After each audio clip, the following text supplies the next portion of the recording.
এগুলো রান্না করেছি। এখানে হচ্ছে ভাত, আর এখানে হচ্ছে মসুরির ডাল। কালকে যেহেতু রিচ খাওয়া হয়েছে তার জন্য মসুরির ডাল আর আলু ভাতে ভাগ করো বলে তোমাদের দাদাভাই বলে করতে হবে না। এখানে ডিম দিয়ে আলু দিয়ে ঝাল করেছে আর মসুরির ডাল, আর সাথে পাঁপড় ভাজা। আজকে দুপুরে এই মেনু, সিম্পল মেনু। আর এখন কদিন ঠান্ডা পড়ছিল, এখন আর ঠান্ডাটা নেই,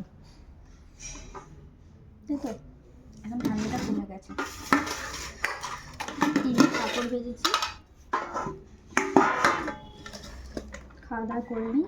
তোমাদের কি সবার খাওয়া দাওয়া কমপ্লিট হয়ে গেছে? অবশ্যই জানিও, আমাদের খাওয়া দাওয়া করবো।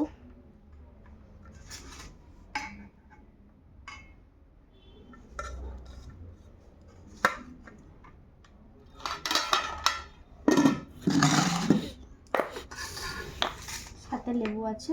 তো চলো খাওয়া দাওয়া করে নিই। তোমরা কী সব খাওয়া দাওয়া করলে অবশ্যই জানিও। আর আমাদের আজকে এই মেনু ছিল।